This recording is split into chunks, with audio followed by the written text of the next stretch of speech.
topics and opinions expressed in the following show are solely those of the host and their guests and not those of W4CY Radio, its employees, or affiliates. We make no recommendations or endorsements for radio show programs, services, or products mentioned on air or on our web. No liability, explicit or implied, shall be extended to W4CY Radio or its employees or affiliates. Any questions or comments should be directed to those show hosts. Thank you for choosing W4CY Radio.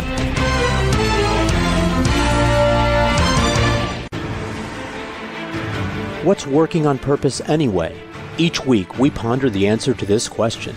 People ache for meaning and purpose at work, to contribute their talents passionately and know their lives really matter. They crave being part of an organization that inspires them and helps them grow into realizing their highest potential. Business can be such a force for good in the world, elevating humanity. In our program, we provide guidance and inspiration to help usher in this world we all want, working on purpose. Now, here's your host, Dr. Elise Cortez.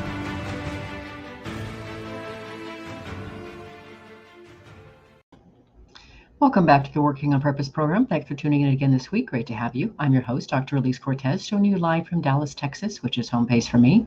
If you don't know me yet, I'm a management consultant specializing in meaning and purpose, organizational logotherapist, inspirational speaker, social scientist, and author. My team and I help companies to discover and articulate their purpose to thread it through culture and operations. And we work with forward-thinking or forward-reaching organizations to develop inspirational leaders who create cultures where people actually want to come to work and do their best. And we provide programs like the Grab Your Gusto that enable individual team members to discover and unleash their passion and purpose at work to catalyze fulfillment, engagement, and productivity. You can learn more about us and how we can work together at elisecortez.com.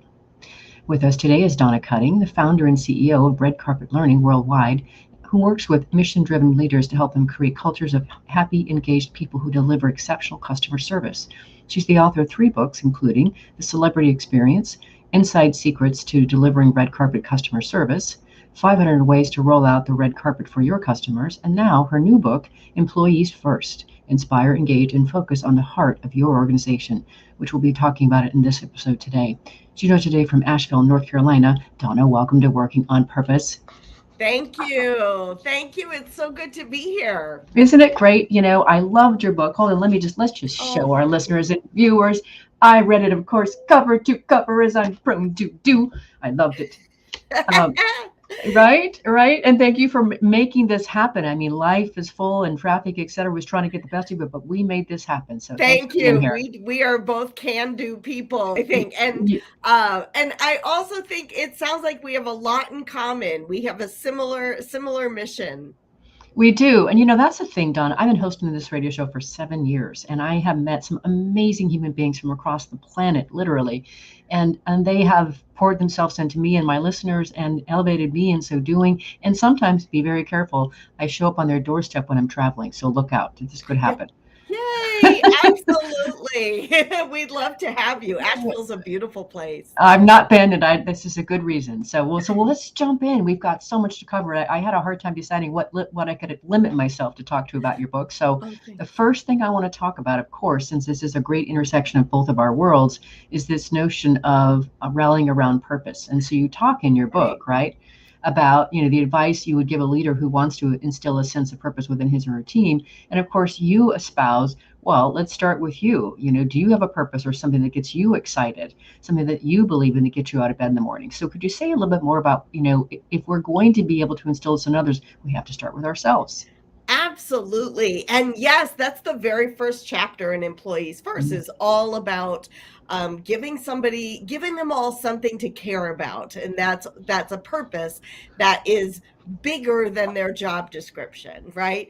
And the lead story in the book for that chapter is of Jesse Cole, who's the founder and CEO and owner of a baseball team called the Savannah Bananas. Yeah, which is awesome. Yeah, they're just so amazing. And that's a guy who has purpose, right? He wakes up every morning on fire. If you ever watch any of his videos or get to meet him, this is a guy who's living for something that is bigger than himself, bigger than just a baseball team. He's trying to just bring joy to the world, you know, through the entertainment that they provide. And so when I was asking him, you know, what would be your advice to a leader who really wanted to help their team tap into a purpose that was greater than just the product that they sold or the profits that the company makes. That's what he said. He said, you've got to really first look within and say, are you waking up every morning excited about something that is bigger than making money and bigger than just the product or service that you deliver? Mm-hmm. And Donna, that is exactly the reason that I wrote this book, Behind Me, Purpose Ignited. The first part of it, the first 6 chapters, are all about awakening the reader to their passion and purpose. Because I know when I'm out speaking to audiences, when I ask people, what are you passionate about? The most common answer I get is, I don't know. I realize I don't know.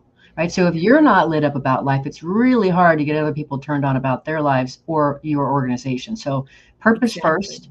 Now we got to go to meaning next, right? So the next thing that that I wanted to talk about from your book is and this is so fascinating for me as a social scientist, Donna, that as you say in your book, people are reevaluating their priorities. And since we're spending a majority of our time at work, it's probable that your employees will be looking for meaning in their day-to-day tasks. And you have the ability to help them do that. So tell us more about why this is important and how to pull it off. Yeah, well, I think, first of all, it's when you look at what's happening in this country, right? The Great Resignation, people retiring early, changing jobs. I really believe that we have gone through, or many of us have gone through kind of this collective values readjustment where perhaps we left some of our values behind in the pursuit of money and stuff and all of that, and we've kind of realigned ourselves with what really matters in life as a result of this pandemic.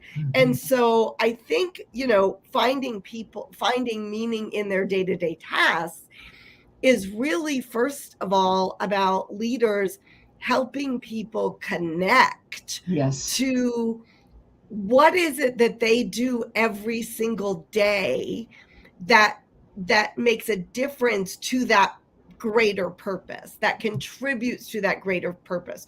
So as you say, the first step is defining what is that greater purpose. Like, what are we really doing to make the world a better place?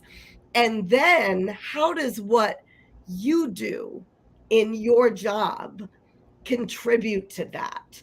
And the answers are already there. It's just that people have not necessarily been speaking that language, right? So now it's about leadership really helping people connect those dots between, because you do this every day, our customers get to enjoy this, or this is how the world is just a little bit better because of what you do.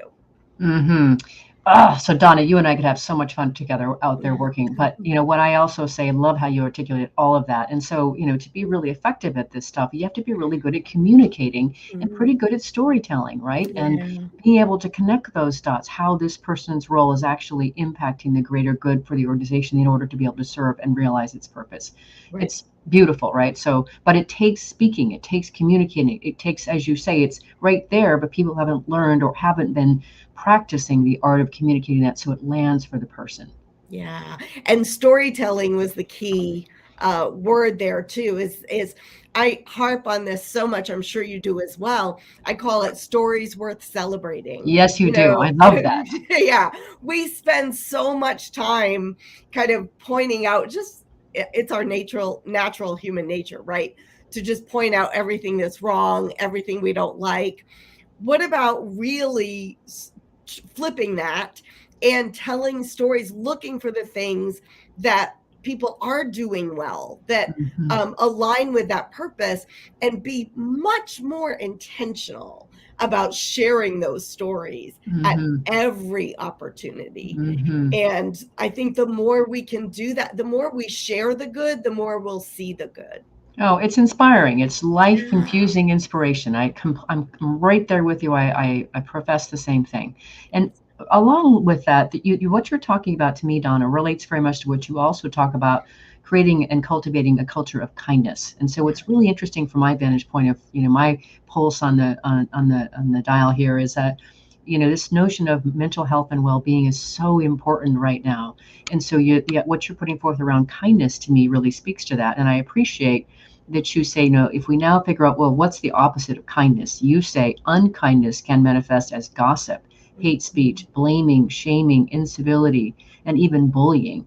So that we must actually create a culture of kindness and compassion to create a positive and safe work environment. There's so much stuff out there on psychological safety today, and kindness, cultivating kindness, can help so much. Yeah.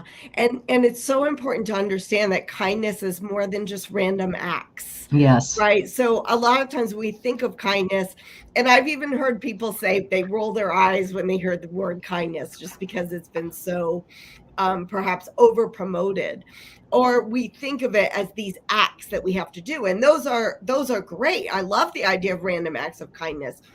But really, if we really want to create a kinder workplace, it means looking at how we speak to one another, how we Yes. include one another, Mhm. how we stay open-hearted to the opinions of one another.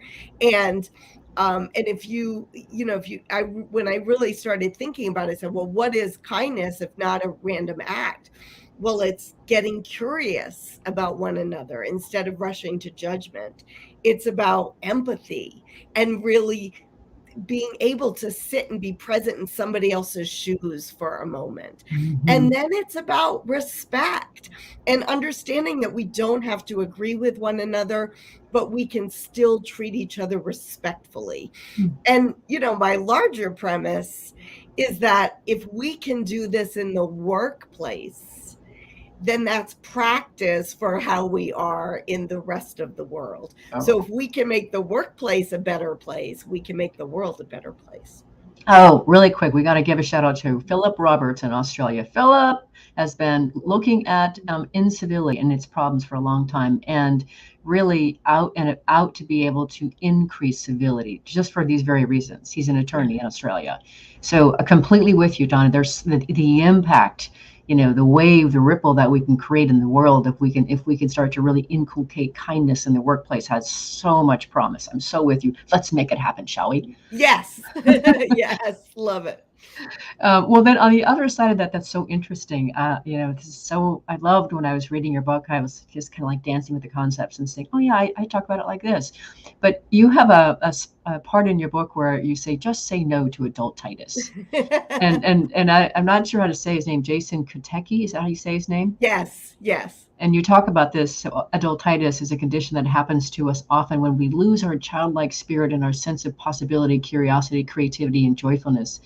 And so it's the swelling of the adult that can lead to a dull, gray, joyless life. We want to definitely stop that. So why is that so important? And how is it related to kindness? Oh yeah. Well, first let me say Jason Kotecki is the founder of the term adultitis. So I'll just throw that out there. That's his term, Credit. not mine. That's right. That's his. Yeah. Yes. But it's so important because we just, especially now, you think over the last half a decade, how serious we have become, how serious we take everything. And if we're not having fun, if we're not just approaching what we do with a little humor and a little whimsy, and it doesn't necessarily mean silliness. I think that sometimes is what people think, like when they think of fun at work, that it's just silliness or games and that kind of things. But just being able to come in with a sense of humor, to laugh at yourself, laugh at your mistakes. Again, how could that not make for a lighter, better workplace? Oh, a few things I got to say to that. So first, just last week or the week before, I had on Gaurav Bhatnagar talking about unfear, creating an unfear in relationship inside organizations to open creativity, innovation, etc. Right? Because you and I both know how present fear is in organizations. Talk about the opposite of fun and joy. Right. So the other thing that it's interesting about this adultitis thing that Jason talks about is I address in my book The Walking Dead, and I've been a member of The Walking Dead. I know what that is.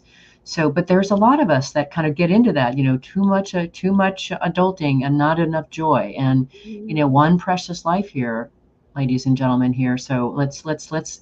I'm all about trying to open this spigot to the human spectrum of emotion to be able to feel more of that, And I think as adults, we get restricted, small little channel of emotions, and joy gets pushed way out a long time ago. And I'm certainly out to be able to re-presence that for people, reactivate it. Yeah, absolutely, for sure. It's what we need more of. And I think, again, going back to just even what's been happening with people changing jobs, leaving jobs, choosing not to go back into the workplace, I think a lot of it has to do with wanting more respect, wanting more joy Yes. in their lives, wanting and feeling like the workplace, or at least the workplace they were in, was not providing that for them. And Yes. so looking elsewhere. So what are we doing? We're out trying to help those organizations develop that such. And to that end, one of the things that I thought was so delightful about your book was to learn that there's such a thing as a chief heart officer inside organizations. And Claude Silver is the CHO, Chief Heart Officer of Vayner Media, Gary Vaynerchuk's company. And her job is to touch every individual in this organization and infuse the company with empathy. How delightful, and what a great job that is. I felt the same way. So I heard her. I'm a member of the National Speakers Association, and she was being interviewed as part of our virtual conference, actually, in 2020.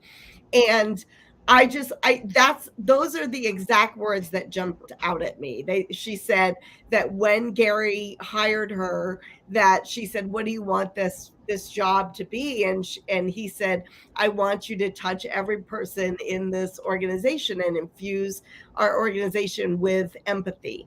And I thought, oh my gosh, same thing. What a job.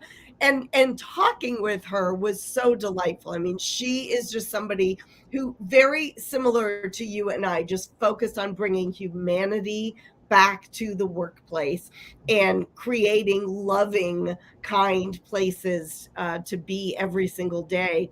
And the way she does this is through conversations and listening. I mean, she literally gets on the phone, gets on Zoom, get face to face when we're not in the middle of a pandemic, and just has 15 to 30-minute conversations with as many people in the organization as she can, and then uses that to help them personally or help the organization become better and provide a better employee and customer experience. Sounds like what the world needs to me. Mm-hmm. So on that note, listeners and viewers, just take that to heart, if you would. And we're going to grab our first break. I'm your host, Dr. Elise Cortez. We're on the air with Donna Cutting. She's the founder and CEO of Red Carpet Learning Worldwide and works with mission-driven leaders to help create cultures of happy, engaged people who deliver exceptional customer service. We've been talking a bit about just the beginning of her book. After the break, we'll continue on. Stay with us. We'll be right back.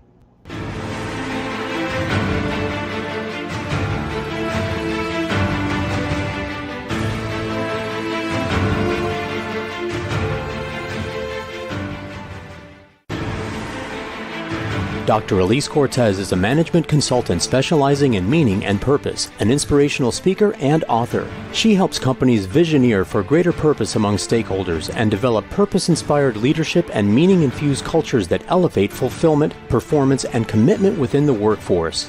To learn more or to invite Elise to speak to your organization, please visit her at elisecortez.com. Let's talk about how to get your employees working on purpose.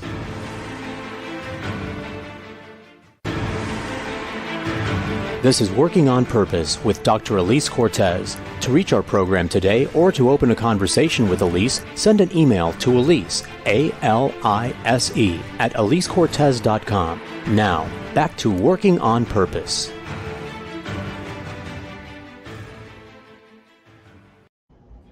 Thanks for staying with us and welcome back to the program. If you're just joining us, my guest is Donna Cutting. She's the founder and CEO of Red Carpet Learning Worldwide and works with mission-driven leaders to help create cultures of happy, engaged people who deliver exceptional customer service. She's also the author of Employees First, Inspire, Engage, and Focus on the Heart of Your Organization. I'm your host, Dr. Elise Cortez. So one of the many things that I thought was pertinent about what you wrote, and by the way, because I've been hosting the show for 7 years, it's curated, meaning that in my view, I'm really just building on content. So I'm taking things that you have that I haven't really talked about before. That's why I'm very specific about what I put on the show, because it builds on what we've already covered. So one of the things that you say really really handily about onboarding is that the employee's first day and the orientation event are part of the overall onboarding process, and that there are 4 essential elements that need to be included. And so many organizations miss the first 3. Yes. So you talk about their culture, connection, communication, and compliance, which is what really gets the best, the biggest treatment inside organizations. So talk to us about the best onboarding experience. Yeah, absolutely. So really thinking about the fact that we really have to start thinking about your employees as customers. They're your internal customers, right? And right now, especially, there's, you're fighting for employees just like you might be fighting for customers, right? And so wouldn't you want that red carpet first impression? But even in the best, employer market, just being able to set your team members up to be successful starting on day one. And so what I have noticed, and I work with a lot of different kinds of organizations, but many of them are in the senior living or healthcare field. And what I see is them really focusing on that first C, which is compliance, all of the things that they have to do. And even outside of Your healthcare, I-9, yeah. Mm-hmm. right. I know, like all of the, the things that the state perhaps is mandating for your industry, and then all the paperwork, and that's what they call orientation, right? And orientation, by the way, being like one piece of the onboarding, which is the ongoing introduction of a new hire to your company. But so they'll do that, and they'll call that orientation and onboarding, and forget that this is your opportunity to get this new person to fall in love with your purpose, with the meaning of their work, with your company. And so really there's so much of that compliance that could be done so easily, and focus more on culture. Like what are you going to do to get people excited? How are you going to connect them to coworkers right away so they start making friends in your organization? And then what about, like, how well are you communicating? I've seen some horror stories of just data dumping emails that are 50 pages long, that people have to read through before they come in and sign all that paperwork. Oh, my word. Right? Exactly. So what are you doing to make things, easy to read, easy to understand, to clarify all the little things like they want to know, like even, where do they have lunch? Where do they park? So a well-rounded orientation, which is, again, just one part of the onboarding process. So really a well-rounded onboarding process involves all of those things. Yes, the compliance, activities that you have to have them do, but also getting them excited about your culture and communicating and clarifying what they need to know in a simpler way, and then connecting them to other people. Beautifully rendered, and so important. So much you gave us in just that little bit. Okay, so now we talked about onboarding. Now we have to talk about getting creative with compensation. Okay. Right. So one of the things I'm doing a lot of work these days with sustainability, and I've got some clients that are in sustainability. And what I've learned, Donna, is that sustainability is a lot like information technology was in the late 1990s. It's crazy. So getting creative, small organizations have a harder time being able to compete against bigger organizations. And so I really thought the way you talked about getting creative about this was phenomenal. So let's get into it. Right. I loved it. It was so important. So you talk about, the opponents of the wage hike, which would bring the hourly to $50 an hour by 2025. People are against that, but because they're concerned that it will result in employees working fewer hours, increased unemployment, higher prices. But you say this conversation is not going away. And this is really important. You say, like it or not, employers are going to have to increase compensation for their lowest paid employees sooner rather than later. And this is so interesting. For one thing, we have a whole lot of hourly workers who have woken up to the fact of just how essential they are.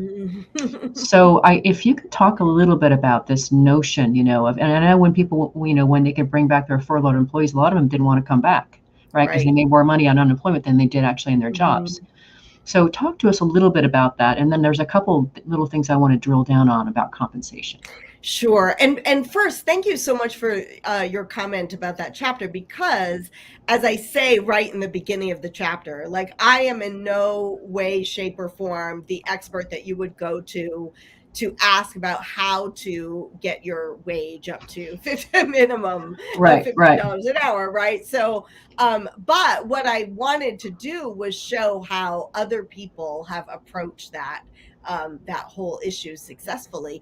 And I think you're right. Like, there's just no getting around it. It's, this conversation is not going away. The employees have all the power now. We're watching right now the unionization of, in companies like Starbucks and Amazon and all of that. And this is just the beginning. And so compensation is one part of what needs to improve in order to create a workplace where people want to be. And I think for many years, and I was guilty of this myself, that we would just kind of make excuses like, well, we can't really raise wages, but we have such a great place to work that it doesn't matter. That's what people really care about. And I think I'm waking up to the fact that no, it's both, because you can't say you have a great place to work if many of your employees have to work 2 or 3 jobs just to make ends meet for their families. So, so it really is a conversation that people have to continue to have to figure out how to compensate people fairly. Yeah, and I think what you're talking about is really important. I mean, so much of what I'm doing in my work, Donna, is I'm really stewarding consciousness, the journey of consciousness in leaders and how they operate. And so you do something really important also in your book when you talk about, does an organization know what the cost of higher wages are in terms of lowering their turnover? Do they know what their turnover costs them in terms of productivity? And are they thinking about, as you say, these expensive offices? What other ways are they missing that are right in front of them that are leaking money that could be actually parlayed into paying people a little bit more money? Yeah. That's a creative, open sort of sleuthing process. And it requires us moving away from, well, we don't do that. We just don't pay people that. Well, those people that you're just not paying are voting with their feet. So this really does encourage you to be creative. And what I think is so interesting is, first of all, you're right. Like, I can tell you many of my own customers, when I ask them the question, what is the turnover costing you? They do not have the answer to that. Yeah. They don't want to look at it, right? They don't really want to look at that in dollars and cents. But the other thing is that what happened in 2020 is March happened, the world shut down. It was this crazy time. And I think everybody in their personal life, but also every workplace had to change something drastically in some way, right? And they all rose to the occasion. I mean, it happened, and it happened quickly because their feet were to the fire, and then they just had to make those changes. But now we've sort of gotten, like, this has been normalized a little, and we've kind of gotten back into this mindset of, we can't think differently. This is the way it's always been. We just want to get back to normal. And the reality is there are a lot of different ways of doing things. And so and if your feet were to the fire again, you would find a way to pay people better, to schedule them differently. You would find a way. And so rather than wait for the next crisis to have to do that, let's start thinking creatively now. I love that. And to that end, and so you talk a lot through your book about constantly involving your employees and solutions, ideas, because that's how you get buy-in. And you also said something else in that they could even give you some new ideas about new revenue sources so that you can actually pay them more. So how amazing would that be if we actually had a conversation with our employees and said, look, we are looking for creative ways to be able to increase your pay. What ideas do you have? Yeah, that's exactly right. And yes, that is huge for me. I think it's the number one thing that employers can do right now is do a better job of really listening with open hearts and open minds to what their team members are saying and actively seek their ideas, right? And as a matter of fact, it's one of the number one things that makes people feel valued is when you listen to them. So and the story that I share in the book is of the executive chef of the hotel at Auburn University in Alabama, who was watching like all of her colleague chefs in other hotels get furloughed. And she just came up with this idea for kindness cakes, she called them. Yes. And they started just selling them like kind of at a small level, at a lower level. And then the demand just became so great that it became this incredible revenue source that enabled her to keep her job. So there are ideas out there. You just have to be asking the people who are closest to the problem, and they may just be able to help you solve that. Oh, that gives me goosebumps. I love Right? that. And then let's bring it home for our listeners and viewers as well. I thought that your example of the restaurant in Seattle that went from paying the minimum wage of tips or whatever that was required, and then plus their tips, and moved to a commission structure to be able to increase the pay of their people, and really, I would say, based on what you said in the book, it also increased their intention, their commitment to their own productivity. Yes. Tell us more about that. Yeah, going back to really listening to people, listening to your employees and getting their input. So Chad McKay, he's the CEO and founder of Fire and Vine Hospitality.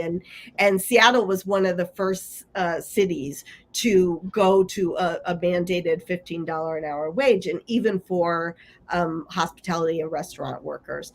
And he was just looking, he looked at the numbers. He said, I do not know how we're going to be in business like 3 years down the line or 4 years down the line.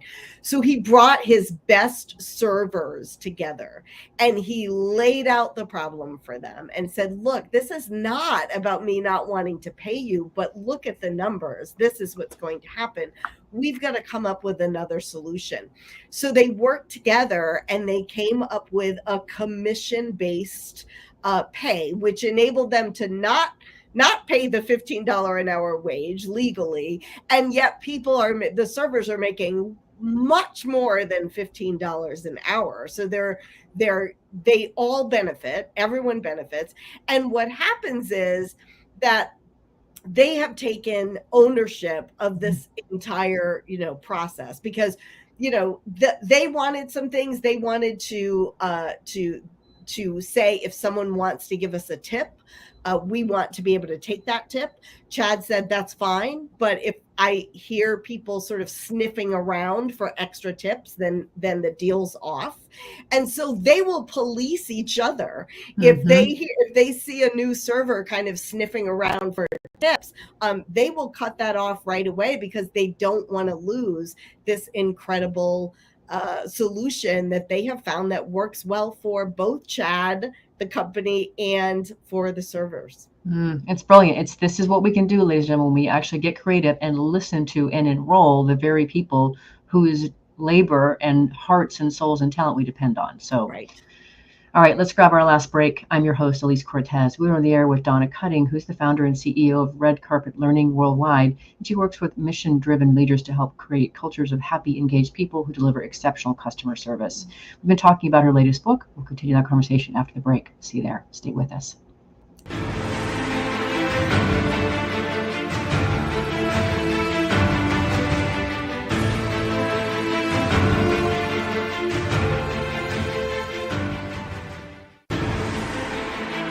Dr. Elise Cortez is a management consultant specializing in meaning and purpose, an inspirational speaker and author. She helps companies visioneer for greater purpose among stakeholders and develop purpose-inspired leadership and meaning-infused cultures that elevate fulfillment, performance, and commitment within the workforce. To learn more or to invite Elise to speak to your organization, please visit her at elisecortez.com. Let's talk about how to get your employees working on purpose.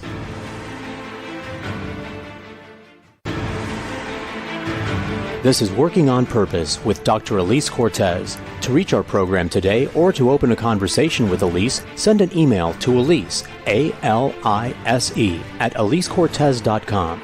Now, back to Working on Purpose.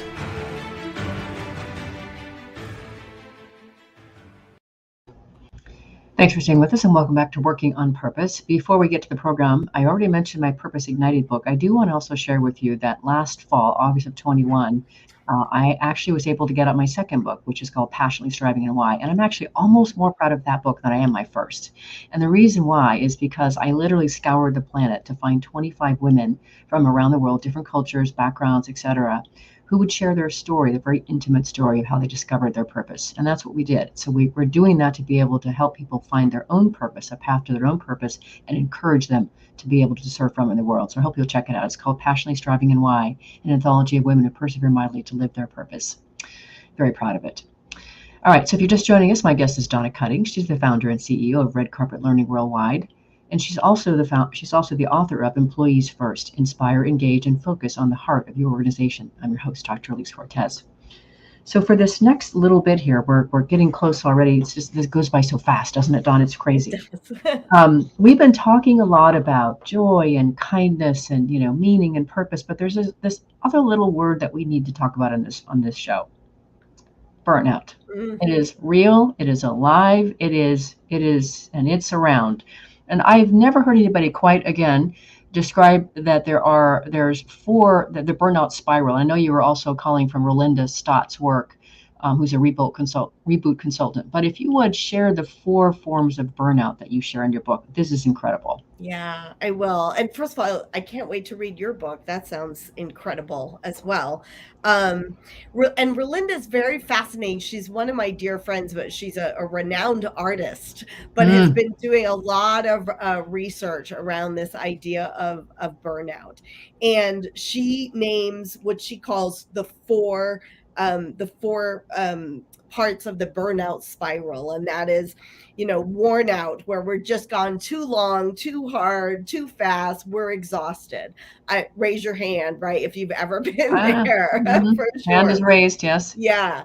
Then she says that moves on to rust out. I mean, left unattended, that can move on to rust out. So that can happen when you feel underestimated or underutilized at work. You stop growing, you become apathetic. Yes. I think we're seeing a lot of people there right now. Whiteout is like you're in a blizzard condition. We're getting into really significant burnout where it's impacting our health and we feel like we're white knuckling our way through life.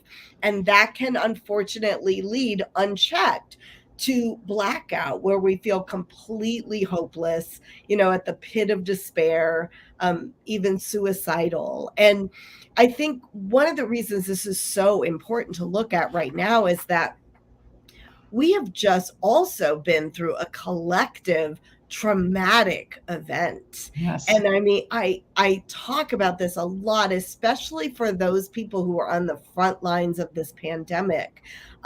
We cannot skip over the fact that they're not just exhausted and burnt out, but this has been an experience of trauma. Yes. And if we don't look at that, if we don't name it first and deal with it and help people get the support that they need and even normalize the need for that support, we're not going to get anywhere with the employee experience because we're skipping over something that's very real and has happened for many of us. Mm-hmm. Mm-hmm. I completely agree, and well said. And of course, that brings us over into the necessary camp of wellness, championing wellness in the workplace. And that's certainly something. Here's what I thought was interesting. I saw Gallup even pivot from engagement to well-being in the work and during the pandemic. And that tells you a lot. That's moving a really big ship, right? So you actually identify it's not just the emotional and the physical aspects of well-being that are important for the employees that impact the bottom line, but you actually take, I think it's 8 dimensions of wellness as defined by the Substance Abuse and Mental Health Services Administration. So I don't know if you've got those committed to memory or handy, but can you share those with us? I have them right here. All right, sweet. That's right. That's what I'm talking about. One of the reasons I'd like to put a page number just in case. Yeah, so it's yes, that was so helpful. So physical, right? So we often think of physical, nutrition, exercise, rest, all of those things, but emotional wellness. And again, that's maybe one area where we really have to start normalizing the conversation that this is a need for all of us. Financial wellness. And how can an employer help with that? It's about more than just compensation, but perhaps even bringing in programs where people can learn how to better manage their finances and reach their goals. Social wellness. So having those positive human interactions, going back to a culture of kindness and curiosity and empathy. Spiritual wellness. So not necessarily religion, although that might be part of it, but what is it what are the values and beliefs and purpose that give your life meaning? Environmental wellness, so everything that we're talking about with the climate, and then even just the environment at work. Occupational, what's happening on the job? Do you feel like your skills are being utilized? Are you feeling fulfilled in the job? And then intellectual, are you growing? Are you continuing to learn? So wellness is more than just the overall physical wellness bucket that we put it into. There are several dimensions, and they're all worth looking at and how that relates to the workplace culture. Yeah, and I as you were talking, I got present too. I'm going to guarantee you 100% possibility that someone who's been listening here right now, a listener or a viewer, has heard that and felt overwhelmed. You mean I have to do all that for my employee? And you can, and when you recognize that through your business, you really can lift lives. You can make a difference at whole communities, states, and cascade across the world. I mean, it's really amazing the difference you can make through your business. And, you're not alone. People are out there who can help you do this. So if that struck you as overwhelming, don't worry. We got you. Take care of you. Don't worry. I think that's so true. And also what I see a lot of leaders do, and I really encourage people to change this thinking, is that people tend to take it on themselves. Like, I have to do it, right? So yes, there are people on the outside that can come in and help you with this, but also you have people right there that are, one of the other things that makes people feel valued is when you see something in them that is greater than themselves. Absolutely. And you give them important projects to work on. So you don't have to do it. You just have to find people whose passion it might be to help you implement some of these things. Very well said. So important. You and I, again, can finish each other's sentences. Right. Okay, we're getting close to the end here. And one of the last things I want us to talk about here, and this is so important in these times, is you have a whole chapter dedicated to keeping your remote team connected. Oh my gosh. Let's offer at least a few of those things that you talk about there, starting with, the importance of being intentional. Yeah, because what I'm hearing a lot of is that, especially for organizations that went remote because they had to, and then now are saying, no, everyone has to come back to work, and it's the only way we can do it. And of course, their employees have woken up to the fact that it's not the only way that we can do it. And so, but the argument is, we can't have a strong culture. We want everybody to be connected. And if you're working remotely, and if you look, there have been especially some young startups, that have been started by millennials and Generation Z. Many of them have been working remotely from the get-go, and Right. they're the Galactic Fed, this marketing firm that is featured in the book. They've been working remotely long before the pandemic and all over the world. And really, it's just about getting very intentional about building your culture. And so that means, looking for ways to first of all, communicate with radical transparency. That is one of the things about that I think a remote workforce has brought us, because there's no, people are working in different time zones. Sometimes you have to communicate with people or work can't get done. Whereas sometimes in the building, you can kind of sit in your own little silos and keep that communication to yourself. So being very transparent with your communication, allowing for flexibility, understanding that people have their rhythms are different. I personally like to get up and take my mornings for self-care and then work from 11 o'clock on. Other people, like, they're working until 12 midnight, right? So allowing for flexibility when that happens, and then being very intentional about connecting people with other people. So if you have a hybrid workplace, what are you doing to get perhaps somebody who works in the office together with someone who works from home, so they get to know each other as human beings? You can do that regardless of where people are working. And the more people connect with each other as human beings, the better they're going to work together, whether they're all in the same building or they're spread out. Oh, so true. And I know there's more we could say about that, but that's a great little sort of at least a few things for people to chew on. We've gotten to the end of the show already. It's crazy. So, Donna, you know that this show is listened to and seen by people around the world who care about creating workplaces where people actually want to come to work and give their best, create inspirational leaders that lead them to their greatness, and do business that betters the world. What would you like to leave them with? Yeah, thank you for that question. I think the employee retention issue is not something that's new after this pandemic. We have been having these discussions long before the pandemic. So all of the Band-Aid quick fix approaches that you tried before clearly weren't working, and they're not going to work now. What we have right now is an opportunity for a great transformation by going really deep and creating cultures where people respect each other, feel included, feel listened to, and where their wellness is addressed and they have purpose every single day going to work. You just have to answer the call. You have to be willing to stop with the quick fix approaches and go deep.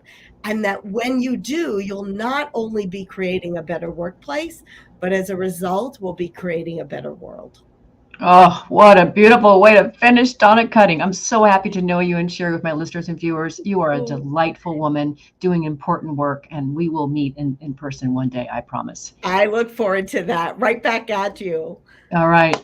Listeners and viewers, if you want to learn more about Donna Cutting, the work she and her team do at Red Carpet Learning, or her books, start by visiting redcarpetlearning.com. Last week, if you missed the live show, you can always catch a recorded podcast. We were on with Gaurav Bhatnagar, the co-author of Unfear, Transform Your Organization to Create Breakthrough Performance and Employee Well-Being. It was a fantastic conversation, lots of really yummy meat. Next week, we'll be on the air with Judy Winslow, a brandologist who helps companies sustainably scale while developing cultures that enable people to thrive. See you there. Remember that work is at least a third of our life, so let's work on purpose. We hope you've enjoyed this week's program. Be sure to tune into Working on Purpose, featuring your host, Dr. Elise Cortez, each week on W4CY. Together, we'll create a world where business operates conscientiously, leadership inspires impassioned performance, and employees are fulfilled in work that provides the meaning and purpose they crave. See you there. Let's work on purpose.